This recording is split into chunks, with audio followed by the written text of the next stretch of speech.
I think that being neurodivergent in a school is that you can grow up thinking that you're stupid or lazy, but really it is about finding your keys for success. It's about finding your talents and really pushing them. For me, I found art.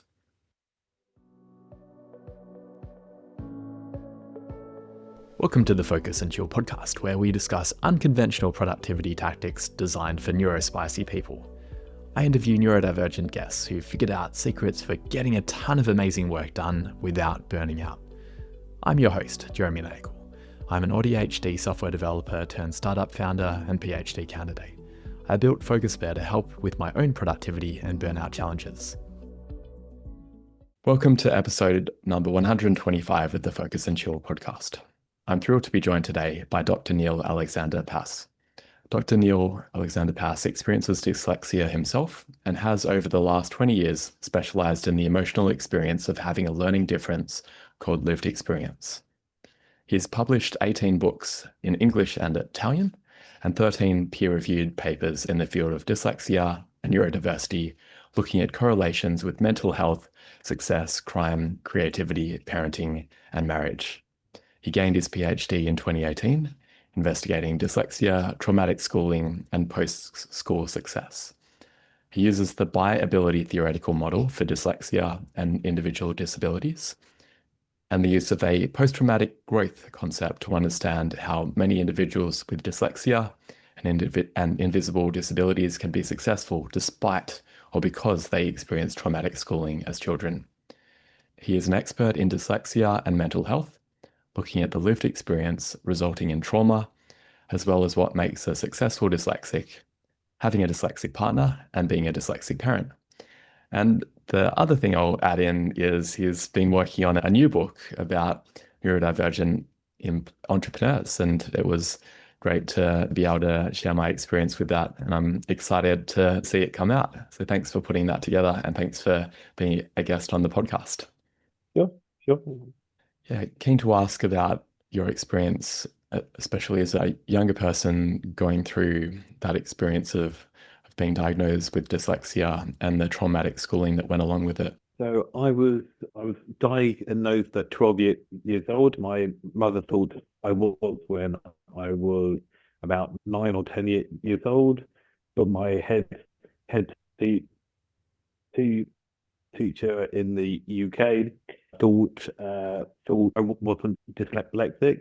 He gave me a short reading test and said, "No, Neil is fine. He just needs more time or is a bit slower." So I wasn't diagnosed till fairly late, and that meant many years of trauma, many years of failing, and many years of thinking I was stupid. That sounds really upsetting going through that, and must have felt quite invalidating not having the understanding from the teacher. Did it get better after that? Let's see, did it get better? I changed schools a lot. So every school promised me, but never delivered. So I changed schools. So I changed from my primary school to secondary school. I dropped down the year at 11 years old. Then I was there for a year and then changed schools again. And then I was there for, I think, 2 years, and then I changed schools again. So I changed schools a lot. So the problem really wasn't the school, it was me. The problem was that I wasn't suited to the traditional style of learning or rote learning. It's because of my really poor short-term memory, handwriting being very poor, spelling was rubbish, and I just couldn't retain knowledge. Yeah, I imagine that approach doesn't really work well for anyone, but especially for dyslexic people. And it's quite a transformation, though, reading out your bio and having written 13 books and many peer-reviewed papers as well. Was Yeah. Was there a point where you found a new way of being able to work well, to be able to approach study differently, having completed your PhD and a different approach to writing and reading? Yes, from an adult view, I found I was good at one thing at school mainly, and that was art. So I went to art college for 5 years and then a 20-year career as a graphic designer. I went back to uni as I didn't feel that my BA honours in graphic design was a real degree. And also, I was convinced my children would be dyslexic. So I went back to do research. But training to be a teacher when I was 40 years old, I lacked the basic qualifications. I was just called a O level or GCSE in the UK in a math and also an English language.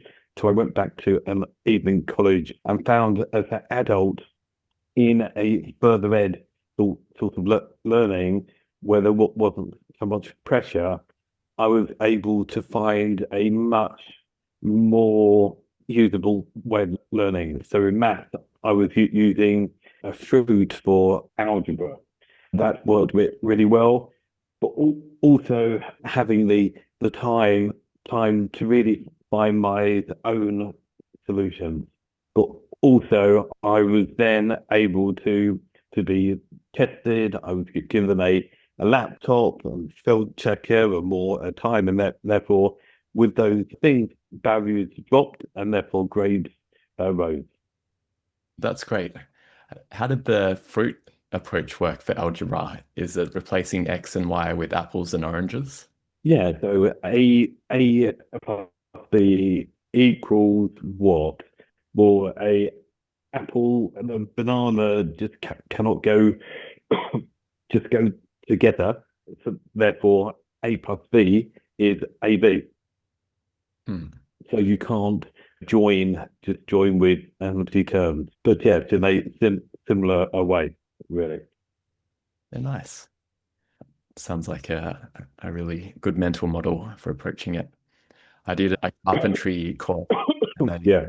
they were teaching us algebra in the context of designing roofs. And that was a much better way to learn maths than the way that I learned when I was in high school, where it was very abstract. A lot of Yeah. opportunities to improve education.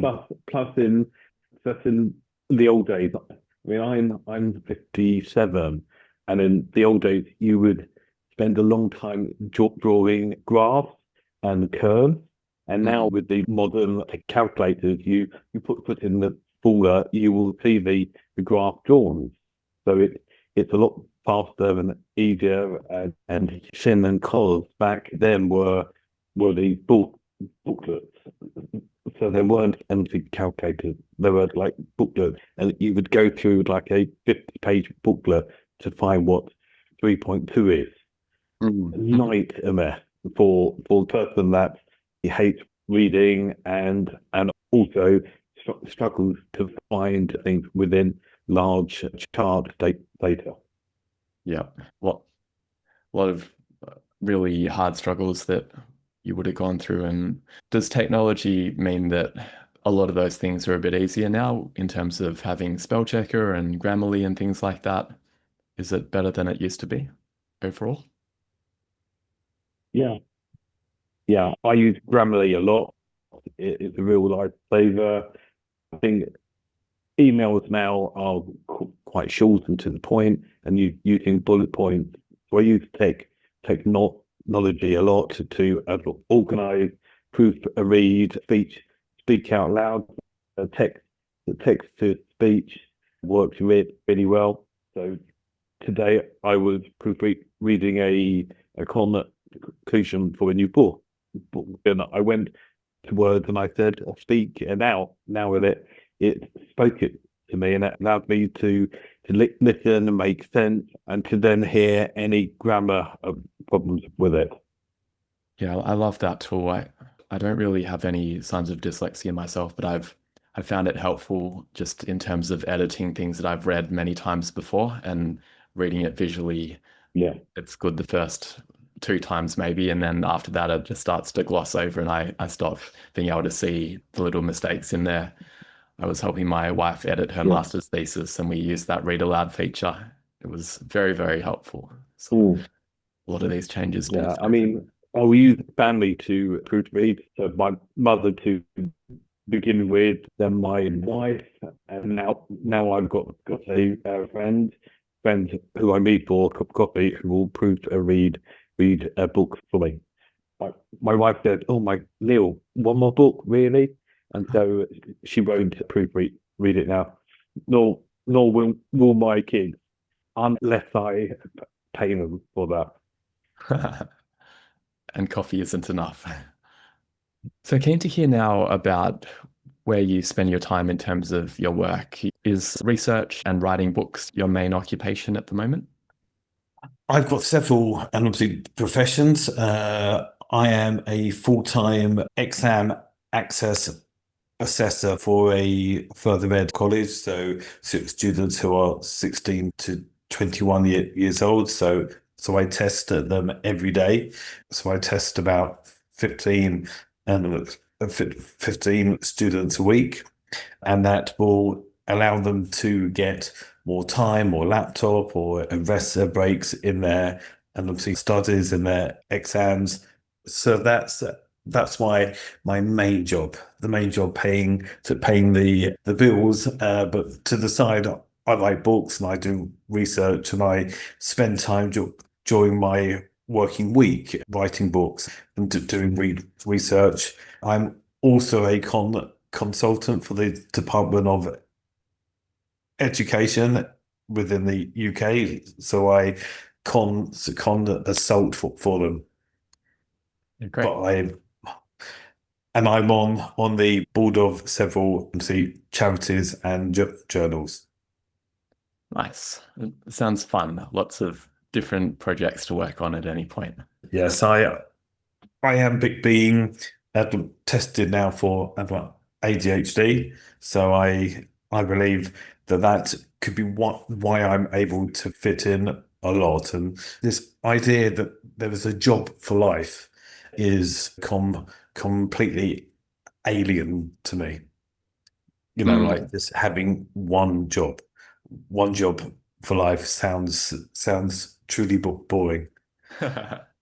I was thinking that as you were saying that, it sounds like a kind of that type of neurotype. I'm the same. I've got 4 jobs at the moment, and I couldn't cope with just one. It's definitely much more enjoyable being able to stitch together a portfolio of different projects.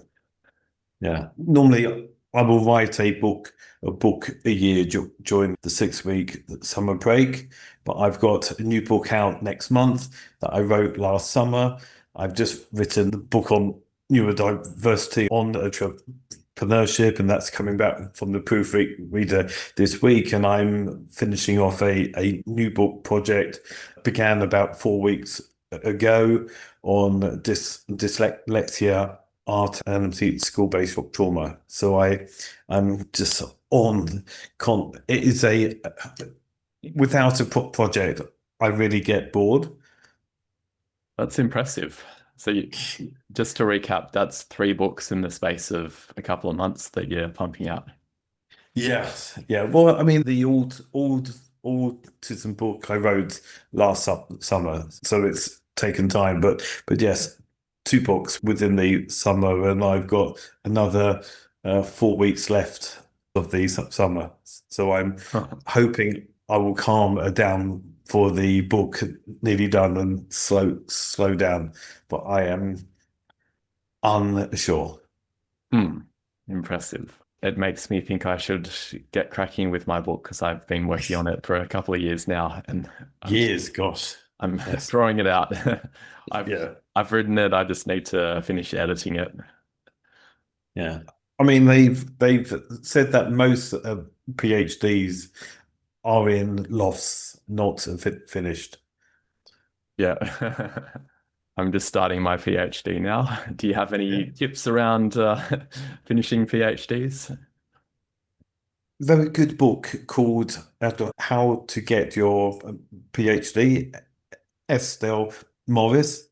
It has been translated into, it's a British book, but translated into Chinese, Spanish, and about 15 or more different languages. It's a really good book. She's a personal friend, so I got a fair bit of guidance there. I'll have to find that one. It sounds very helpful. So when you're not doing those many different roles and writing books, what do you enjoy getting up to in your spare time? Art gallery. So I've just had a show of my art work. I do photo collages, so I've just sold a few of those, and that's quite fun. I go skiing. I go to art galleries, and I'm the parent of four children, so there is family stuff to do as well. That sounds like a rich and full life. Where do you go Yes. skiing? Yes. No, I mean, the four are, I was convinced that they would all be dyslexic, but none are. So it is a good thing, but also a shame. Is that you want your children to be like you, but you don't want them to go through the same school-based trauma. Yeah, absolutely. Do they have any signs of other neurodivergence? No. My daughter doing a master's in maths wishes she was autistic, but she isn't. So no, none of them are. Cool. I guess in some ways that makes it easier. Just for them growing up, I wasn't really there helping them with their homework. I wasn't allowed to, because my wife is a straight A neurotypical graduate, and so she was the best one to support them, not me. I would want learning to be fun. I'm sure just through your example of what you were doing, that probably permeated through as well and inspired a love of learning. Yeah. I mean, all of them have done two masters, so yes, I think they've seen that one can just press and do it, and then get good jobs from it. Great. Where do you go skiing? I've been in Europe mainly, so Switzerland, France, Spain, Italy is nice. We were there last year. There was a really great place called the Dolomites. It's called the Ronda. So it's a network of 10 different skiing resorts.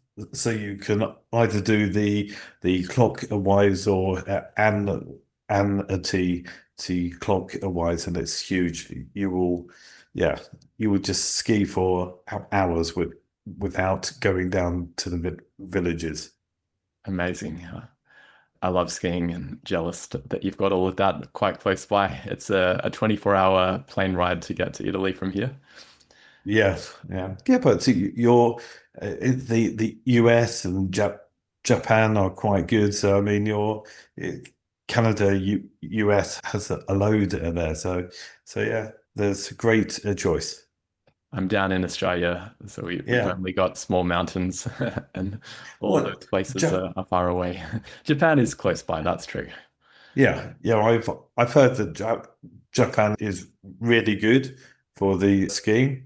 Yeah, I've been a few times. It is very nice there. And the Italy connection, you've written books in Italian.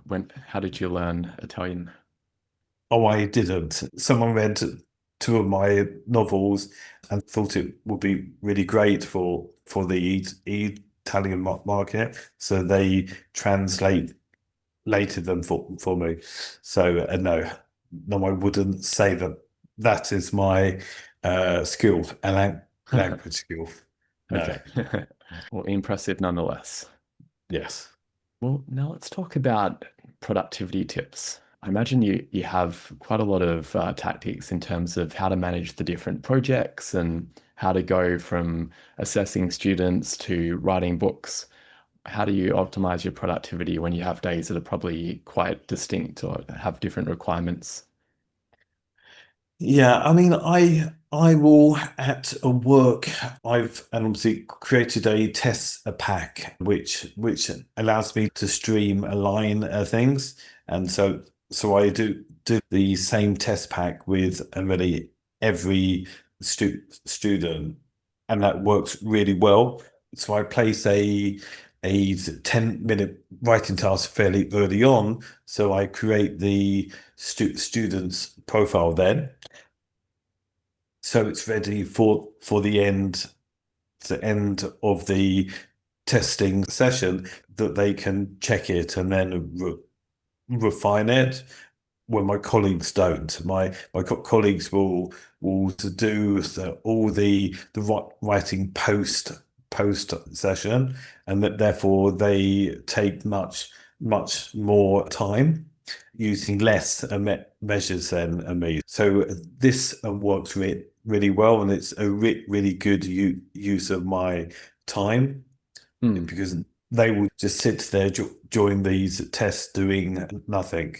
So a testing session is about a hour, 15 minutes using 7 measures. And so I planned it that there is time there for me to write and also to read my current book. So I have these two 10-minute sessions during it. I'm quite just I pre-plan so that I have my packs ready so that I'm not chasing for things. I will plan in using the Outlook diaries, send them a text message before them. It is about really making sure that I don't miss things, and then I have time during my day to then sit down and work on my current project. But now I'm on summer recess, so I am a bit thrown by the time because I really like a very regimented day, so I know where I am. Last night I was up till 1:30 writing, and I struggled to get to sleep, and then I woke up at 9:30 this morning. So I'm not a good morning person, but I use certain things. I'm a good night owl to write books. It is a quiet time for me. That say that my wife is around, and that I can't write. I would rather go out to a coffee shop. But yeah, I will use tools. Grammarly is a good tool. I use spell checkers. I will proofread things first on the laptop, and then print out, and then read on paper, and then obviously go back to the digital formats. So it is like layered writing. So I need time to reflect because you will miss stuff doing it on a line. I'm now using Copilot to help write. I am less of a fan of Chat and GPT. It's a bit. I find that Copilot is a softer writing tool. It won't change your style too much. Yeah. With the point earlier about the difference between the screen versus printing it out, do you also find it's the font? Because I've heard people talk about certain fonts being better for dyslexics. Yes, a sans serif font, so a font without flowery bits to it or like time. So I will use. I'm not a great fan of Arial.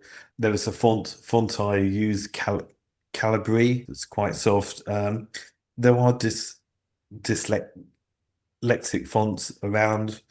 I'm not a great fan of them, so I need something fairly easy to read. Yeah. And as a graphic designer, I imagine you don't like Comic Sans, which some people say is a No, dyslexic friendly font. no. I mean, my favorite font is Gill Sans, Fritz Quat Quattro. But yeah, I mean, for years I would create travel brochures and magazines, and I would avoid serif fonts. Yep. And it seems like that's the direction the industry is going overall. That Yeah, unless you're writing something that's designed to look like it was written in the 1900s. true. Yes, yes. And with the different roles that you have, do you find that you end up with a lot of emails for all the different projects? I imagine with your book, for example, I know that you contacted 140 people or something like that, and there must have been emails flying back and forth. Do you have ways of dealing with that? Well, I quite like you using LinkedIn. It works really well for me. I mean, for the neurodiversity and on entrepreneurship, I was scrolling through a membership of a group called Neurodiversity in Business with 12,000 members, scrolling through for the words founder or yeah found founder or as a partner or CEO, screening through them for those words. But yes, my old job was a school Senko, special needs manager.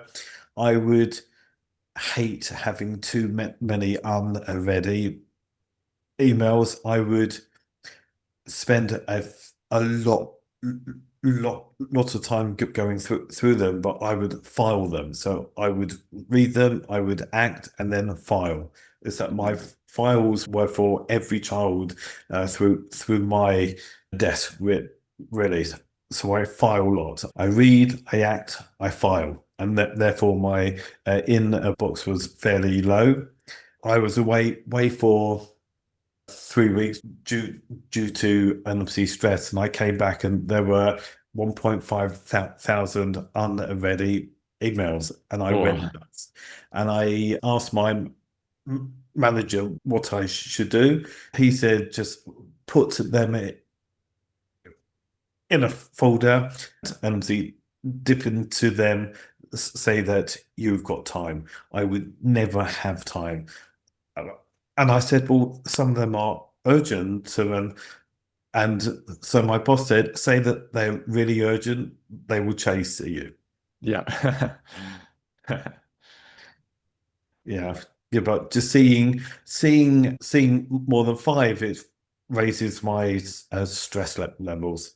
How do you deal with that whilst also making sure you have time for the deep work of writing a book? Do you Oh have a boy, practice? I can't write books during then. I will get 6 weeks during the summer Yeah. off, and so I write then. Yeah, okay. And at that point, you don't need to monitor your inbox, No. but you probably have a personal inbox as well and other ones Oh too. yes, a private one. Yeah, strange enough, don't file them for my private emails apart for certain projects, but mainly filing is a great tool for me. Yeah. And you do that in Outlook. Outlook, yeah. Mm, nice. Is there any productivity advice that people say works, but you found doesn't work for you? Yes, I mean, I am dyslexic, and so the uni di disability service said, yes, we will give you a laptop, we will give you a printer, a mouse, a keyboard, a spell checker, and we will give you Dragon. And I went, well, that's not going to work for me because of my stammer. And they went, oh. okay. And then just left it. And then there was a graphic chart-based software, I think it was called Inspiration, didn't work for me. So there are certain tools that might work for some, but weren't great for me. What was the issue with the chart tool? The charting tool is I just didn't like to save my notes in that format. So it would say here to the top is the keyword, and then you would create a spider diagram from it to a mind map. It really wasn't my thing. Yeah. But mind maps are a well known and well pushed NMC strategy for many with dyslexia. It's interesting that you found it wasn't helpful, because I was thinking with your graphic design background as well, I would imagine that you're quite a visual thinker, but do you feel that it just doesn't help in terms of that particular structure, that it's hard to find information? I would want the mind map to be perfect with perfect fonts and straight lines, and it would really annoy me say it wasn't perfect. Okay. That makes sense. Yeah, well, that's good to hear about the tactics that you have that work. And it sounds like you've got an excellent way of standardizing processes as well. I like what you were saying around when you're doing the testing, that you've got the standardized pack, and that can work well, having that structure. I can find it hard personally sometimes to stick to the structure that I create. Does that ever happen to you? Yeah, I mean, so I had work-based coaching who said, Neil, spend the first hour of the day doing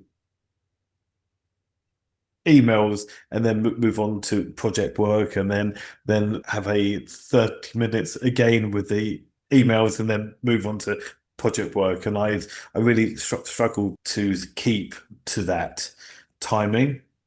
I would see a email come up and I went, oh yeah, okay, fine, I will do that now. So I was fairly poor at keeping to that structure.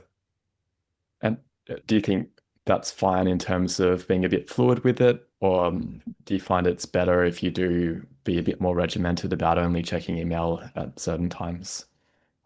I think that it is a skill that would work well with me, but I think it's part of my ADHD. As I said, I deal with things now. I'm very impulsive with the way that I will deal with it. I was sometimes too fast, replying too fast, and not thinking through it so much. Yeah, I'm guilty of that too. Yeah, sometimes it's good to take a break and think about what we're going to say, leave it in the draft folder. That's what they say. I've never been particularly good at that, but let's practice it now. Let's take a break and we'll be back shortly with our audience. The Focus and Chill podcast is brought to you by Focus Bear, a focus enhancement app for ADHDers. Staying on top of tasks is easier than ever with Focus Bear's new To-Dos feature. Record a voice note describing what you need to do, and Focus Bear's AI will turn it into a structured set of subtasks and automatically prioritize it for you. You can also take a photo of a paper to-do list, and the AI will work its magic. I'd love for you to try it. You can jump onto focusbear.io or just Google Focus Bear and try it out. Let me know what you think. Right, we're back from our break. I've thought about an email that I might send, and I'm going to leave it a bit later. But we were just talking about structure, and I'm keen to hear about your mornings and your evenings. You shared that you're more of a night owl, and the evenings are where you can have a bit more peace and quiet. But Yeah. What does the morning look like for you? Most mornings, if I go to work in the college, I will wake up at 7:30. I would be out within 30 minutes. It drives my wife nuts. That I would just get up, shower, have a quick bite and go. I then go by a tube or underground. I get in about 30 minutes, and then I will begin work. I plan 3 or 4 clients a day. One of my colleague plans an C2. I take a flexi lunch break at between 12 and 3. I will find an hour for a lunch, and then work till 5. And then I come back home by 6. I walk from the station. So that is a good like 15 minutes, and I've got a coffee for that walk. So that's nice. And that is a nice zone out time, traveling by a tube rather than driving to work allows me to read more and to read books and proofread things, read papers for my books and research. So it is a lot calmer. Come back around 6, make dinner and eat around 7, and then try and sit down and watch something with my wife at about 9 or 10. And then it should be going to bed at 11:30. However, I really struggle to turn off. So I'm online checking the news, Facebook, LinkedIn, in Instagram for my new books and stuff, and to find people till 12 or 12:30. So I really should turn off, but I think it's part of the ADHD with me that I struggle to relax and turn off. Yeah, I know what you mean. And especially in the evening when I'm tired, that's the time when my willpower is lowest as well. And it's hard to pull myself away from the screen at that point. Yeah. Do you cope okay with that amount of sleep? With data. With that amount of sleep. So if you're going to bed at 12:30. I do cope, yes. Yeah. I can survive with 5 or 6 hours per night. I envy you. I'm a wreck with less than 7.5 hours. Oh my gosh. I would love that. Working from an empty home would allow me to sleep more, but then I would need the empty discipline to be able to just find a quiet space and to close the door and to work. I guess it would be hard working with students that they need you to be there on site. Yeah, but I've changed from a school where I needed to be there for 8 to a college where I need to be there for 9. So that is a lot easier for me. Yeah, a slightly more relaxed morning. Yes. Slower, and I struggle to get out. Say I get I will plan 15 minutes for the morning, flicking through the news and various things, and then I'm up and then moving fast. Yeah, and out the door. Yes. If people would like to connect with you to learn about your work, where's the best place for them to find you online? LinkedIn is a good place. Facebook, there is a website, but I really need to do more work on it. You will find my books on at Amazon, but really LinkedIn is where you will see my and obviously professional work.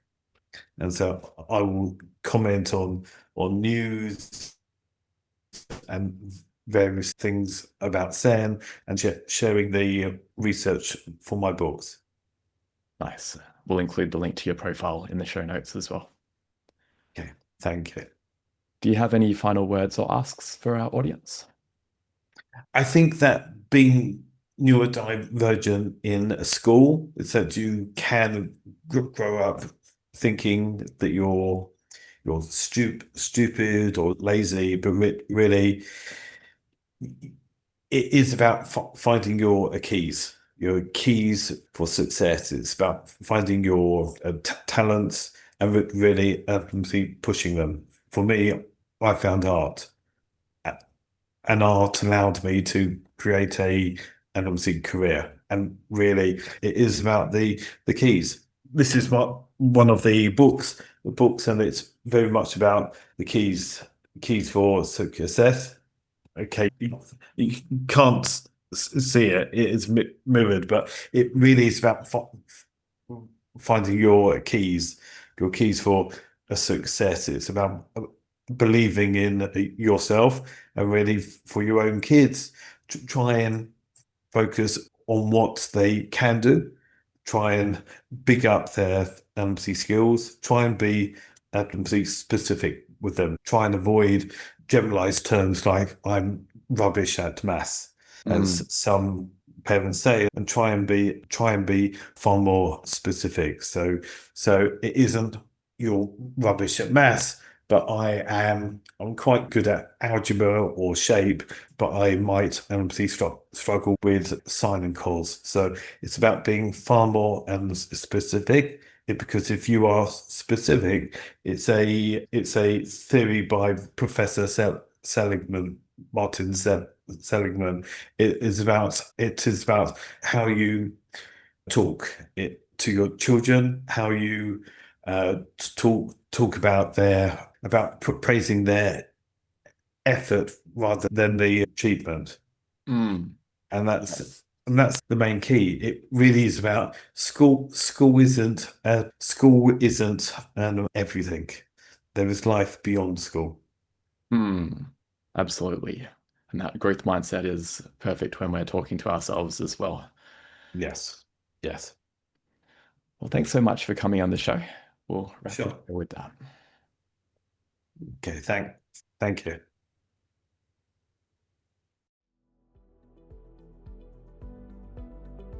Thanks for tuning in to this episode of the Focus and Chill podcast. To listen to other episodes, jump onto podcast.focusbear.io. If you'd like to be a guest on the show, or you know someone who'd be a good fit, email us at team@focusbear.io. Otherwise, stay focused, stay chilled, and peace out.